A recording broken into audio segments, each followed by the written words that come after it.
Vous êtes sur le fait d'Afrique Télévision et vous faites bien de nous suivre. Bienvenue au point de l'économie de ce jour. Ouvrons cette édition par le partenariat douane FECAFOOT qui est sous de bons auspices. En effet, un protocole d'accord de partenariat de 3 ans a été signé le 2 avril 2025 dans la salle de conférence de la Direction générale des douanes pour la mise en place d'un cadre formel de collaboration entre les deux institutions. L'objectif étant de lutter contre l'importation, la circulation et la détention frauduleuse ou la contrefaçon des marques et produits dont la FECAFOOT détient l'exclusivité commerciale sur le territoire national. Plus clairement, la FECAFOOT s'engage entre autres à se conformer à la réglementation douanière et à signaler le cas échéant toutes préoccupations pour un accompagnement diligent par la Direction générale des douanes. La Direction générale des douanes, pour sa part, s'engage à renforcer son dispositif de surveillance douanière sur l'ensemble des frontières maritimes, aériennes et terrestres afin de prévenir les importations frauduleuses d'une part ou celles qui s'opèrent en violation du droit d'exclusivité de la FECAFOOT d'autre part. Renforcer le dispositif de contrôle à la circulation et à la détention des équipements et produits dérivés dont la FECAFOOT a l'exclusivité commerciale à l'intérieur du territoire national, conformément aux dispositions de l'article 351 du Code des douanes SEMAC, fournir un rapport détaillé trimestriel sur les actions engagées pour mener à bien les activités du présent protocole d'accord. Notons que pour la mise en œuvre de ce protocole d'accord, un comité paritaire, Direction générale des douanes FECAFOOT, a été créé avec pour mission spécifique d'étudier toutes les questions relatives aux ressources matérielles, techniques et financières se rapportant au protocole d'accord, d'évaluer les activités du protocole d'accord et notamment du plan de récompense, de statuer sur les différents nés de l'application du protocole d'accord. Parlons à présent du Gabon qui a mis en place un régime spécial de pensions et avantages pour les anciens hauts responsables de la République.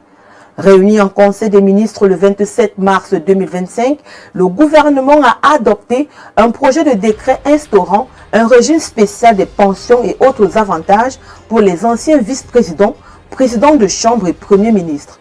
Le projet de décret définit les conditions d'affiliation, de cotisation, de liquidation et de jouissance des pensions de retraite pour ces hauts fonctionnaires. L'une des mesures phares est l'immatriculation obligatoire des personnes ayant occupé ces fonctions auprès de l'organisme de gestion des pensions, garantissant ainsi leur couverture sociale. Pour ce qui est de la contribution, l'État prendra en charge 15% de la somme forfaitaire des bénéficiaires à laquelle s'ajoutera une cotisation individuelle de 8% prélevée directement à la source. Ce système permet d'assurer une pension de retraite d'un montant équivalent à 70% du dernier traitement fonctionnel versé mensuellement après 3 années de service effectif dans ces hautes fonctions et immédiatement exigible dès la cessation des fonctions sous condition d'âge.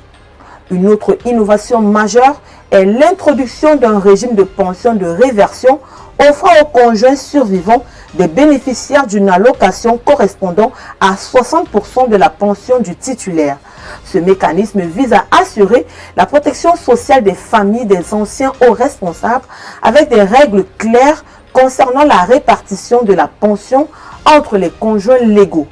Outre la pension de retraite, le projet de décret prévoit des avantages spécifiques liés au rang des anciens titulaires, notamment une allocation mensuelle d'intendance destinée à couvrir certaines dépenses administratives et de représentation, la mise à disposition périodique de véhicules de service pour assurer leur mobilité, une prise en charge médicale dans les structures du service de santé militaire, garantissant un accès prioritaire aux soins, des moyens logistiques et de sécurité pour assurer leur protection et faciliter leur déplacement et une prise en charge des frais funéraires dans des limites définies par voie réglementaire. En vue de générer des ressources durables pour financer des projets d'intégration, soutenir le fonctionnement des institutions et promouvoir la solidarité entre les États, les chefs d'État de la Confédération des États du Sahel ont institué un prélèvement confédéral de 0,5% sur la valeur en douane des marchandises importées des pays tiers non membres de l'Alliance des États du Sahel AES. Les importateurs devront désormais intégrer ce prélèvement dans leurs coûts, ce qui pourrait influencer les prix des produits importés. Par ailleurs, les États membres s'engagent à une gestion rigoureuse et transparente des fonds collectés, ce qui constitue une étape majeure pour l'avenir de l'intégration sahélienne. L'instauration de cette taxe marque une avancée significative dans le renforcement de l'autonomie financière de l'AES, permettant de concrétiser des projets structurants essentiels et de consolider la coopération entre le Mali, le Burkina Faso et le Niger. Cependant, toutes les importations ne sont pas concernées par cette nouvelle taxe. Selon un communiqué du ministère malien des Affaires étrangères, publié le 29 mars dernier, les marchandises en provenance des pays de l'Union économique et monétaire ouest-africaine, dont les États de l'AES sont membres, ainsi que les aides humanitaires et les biens diplomatiques en sont exemptés. Cette initiative souligne l'engagement des États du Sahel à travailler ensemble pour le développement économique et la stabilité de la région, tout en améliorant leur coopération au sein de la Confédération. Deux accords de financement viennent d'être signés entre la Banque mondiale et l'Éthiopie afin de renforcer le système éducatif dans le pays. Le premier accord est un prêt de 50 millions de dollars de l'Association internationale de développement IDA basé sur la performance par pays. Le second est une subvention de 46,367 millions de dollars du Fonds mondial de partenariat pour l'éducation. Selon le ministère éthiopien des Finances, ce financement sera consacré notamment à la mise en œuvre d'un programme innovant de développement professionnel pour les enseignants en exercice, ciblant en particulier les enseignants de langue maternelle et de mathématiques du préscolaire et du primaire. Il renforcera aussi les capacités des dirigeants scolaires en mettant l'accent sur le leadership féminin et garantira une distribution équitable de matériel pédagogique adapté. Avec un indice de capital humain de 0,38 en 2020 selon la Banque mondiale, l'Éthiopie fait face à des défis en éducation, santé et nutrition, limitant le potentiel des jeunes.